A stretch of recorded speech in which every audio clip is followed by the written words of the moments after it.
Hi ಎಲ್ಲರಿಗೂ ನಮಸ್ಕಾರ. ನೋಡಿ ಇವತ್ತು ನಾನು ಅಣಬೆ ಸುಕ್ಕನ ಮಾಡಿದ್ದೀನಿ.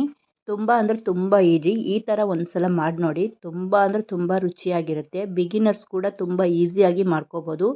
ತುಂಬ ರುಚಿಯಾಗಿ ಬರುತ್ತೆ. ಅದಕ್ಕಿಂತ ಮೊದಲು ನನ್ನ ಚಾನಲನ್ನು ಸಬ್ಸ್ಕ್ರೈಬ್ ಮಾಡ್ಕೊಳ್ಳಿ. ಹಾಗೆಯೇ ಲೈಕ್ ಮಾಡಿ, ಪಕ್ಕದಲ್ಲಿರುವ ಬೆಲ್ಲೈಕನ್ನ ಕ್ಲಿಕ್ ಮಾಡಿ. ನಾನು ಹಾಕೋ ವಿಡಿಯೋ ಮೊದಲೇ ಬಂದು ತಲುಪುತ್ತೆ. ನೋಡಿ ಇವಾಗ ಒಂದು ಪಾತ್ರನ ಇಟ್ಕೊಂಡು ಒಂದು 4 ಸ್ಪೂನ್ ಎಣ್ಣೆ ಹಾಕ್ಕೊಂಡಿದ್ದೀನಿ. ಮೀಡಿಯಮ್ ಸೈಜು ಒಂದು ಈರುಳ್ಳಿನ ಈ ಥರ ಕಟ್ ಮಾಡಿ ಹಾಕ್ಕೊಂಡಿದ್ದೀನಿ. ಹಾಗೆಯೇ ಒಂದು ಟೊಮೆಟೊ ಕೂಡ ಈ ಥರ ಸಣ್ಣದಾಗಿ ಕಟ್ ಮಾಡ್ಕೊಂಡಿದ್ದೀನಿ. ನೀವು ಸ್ವಲ್ಪ ದೊಡ್ಡದಾಗಿ ಬೇಕಾದರೂ ಕಟ್ ಮಾಡ್ಕೊಳ್ಬೋದು.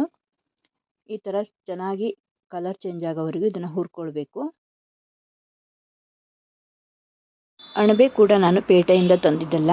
ಇವಾಗ ಮಳೆಗಾಲ ಸ್ಟಾರ್ಟ್ ಆಗಿದೆ. ಮನೆ ಹಿತ್ತಲಲ್ಲಿ, ಬೆಟ್ಟದಲ್ಲಿ, ತೋಟದಲ್ಲಿ ಈ ಥರ ಎಲ್ಲ ಏಳುತ್ತಲ್ಲ, ಅದೇ ಅಣಬೆನ ಸ್ವಲ್ಪ ತಂದಿದ್ರು. ಅದರಿಂದ ನಾನಿವಾಗ ಮಾಡ್ಕೊತಾ ಇದ್ದೀನಿ. ನೋಡಿ ಇವಾಗ ಈ ಥರ ಹುರ್ಕೊಂಡಿದ್ದೀನಿ. ಚೆನ್ನಾಗಿದು ಬೆಂದ್ಕೊಂಡಿದೆ. ಈ ಥರ ಚೆನ್ನಾಗಿ ಸ್ವಲ್ಪ ಕಲರ್ ಚೇಂಜ್ ಆಗೋವರೆಗೂ ಇದನ್ನು ಬಾಡಿಸ್ಕೊಳ್ಬೇಕು. ಇವಾಗ ನಾನು ಒಂದು 1/4 ಸ್ಪೂನಷ್ಟು ಅರಿಶಿನ ಪುಡಿನ ಈ ಥರ ಹಾಕ್ಕೊತಾ ಇದ್ದೀನಿ. ಅರಿಶಿನ ಹಾಕಿಬಿಟ್ಟು ಚೆನ್ನಾಗಿ ಒಂದು ಸಲ ಮಿಕ್ಸ್ ಮಾಡ್ಕೋಬೇಕು. ಇದಕ್ಕೆ ಇವಾಗ ನಾನು ಒಂದು ಸ್ವಲ್ಪ ಶುಂಠಿ ಮತ್ತು ಬೆಳ್ಳುಳ್ಳಿನ ಈ ಥರ ಜಜ್ಜಿ ಇಟ್ಕೊಂಡಿದ್ದೀನಿ. ನೀವು ಸಣ್ಣದಾಗಿ ಕೂಡ ಕಟ್ ಮಾಡಿ ಹಾಕೋಬೋದು, ಇಲ್ಲ ಪೇಸ್ಟ್ ಬೇಕಾದರೂ ಹಾಕೋಬೋದು. ಈ ಥರ ಜಜ್ಜಿ ಹಾಕ್ಕೊಂಡ್ರೆ ತುಂಬ ಚೆನ್ನಾಗಿರುತ್ತೆ ಅಂತ ನಾನು ಈ ಥರ ಮಾಡಿ ಹಾಕ್ಕೊಂಡಿದ್ದೀನಿ. ಹಾಗೆಯೇ ಒಂದು 2 ಹಸಿಮೆಣಸು ಹಾಕ್ಕೊಂಡಿದ್ದೀನಿ.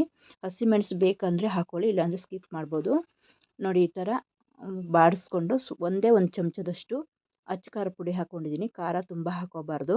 ಹಾಗೆಯೇ ಚಿಕನ್ ಮಸಾಲೆ ಪೌಡರ್ ಇದು, ಅದನ್ನು ಸ್ವಲ್ಪ ಹಾಕ್ಕೊತಾ ಇದ್ದೀನಿ. ಅದು 1.5 ಸ್ಪೂನಷ್ಟು ಹಾಕ್ಕೊಂಡಿದ್ದೀನಿ. ಚೆನ್ನಾಗಿ ಈ ಥರ ಮಿಕ್ಸ್ ಮಾಡಬೇಕು. ಹಾಗೆಯೇ ನೋಡಿ ಅಣಬೆ ಈ ಥರ ಕ್ಲೀನಾಗಿ ತೊಳೆದಿಟ್ಕೊಂಡಿದ್ದೀನಿ. ಅದನ್ನು ಕೂಡ ಇವಾಗ ಹಾಕ್ಕೊತಾ ಇದ್ದೀನಿ. ಚೆನ್ನಾಗಿ ಈ ಥರ ಒಂದು ಸಲ ಮಿಕ್ಸ್ ಮಾಡಬೇಕು.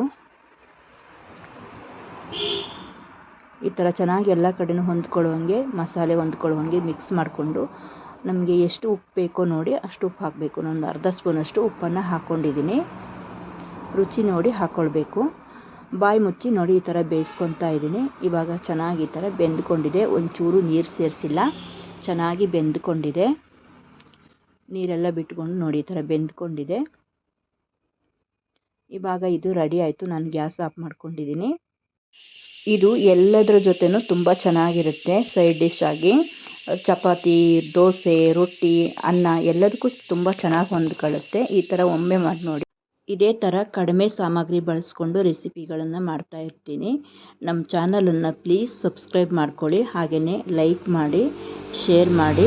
ಇಷ್ಟೊತ್ತು ನಮ್ಮ ವಿಡಿಯೋಗಳನ್ನು ನೋಡಿ ಸಪೋರ್ಟ್ ಮಾಡಿದ್ದಕ್ಕೆ ಥ್ಯಾಂಕ್ ಯು ಫ್ರೆಂಡ್ಸ್.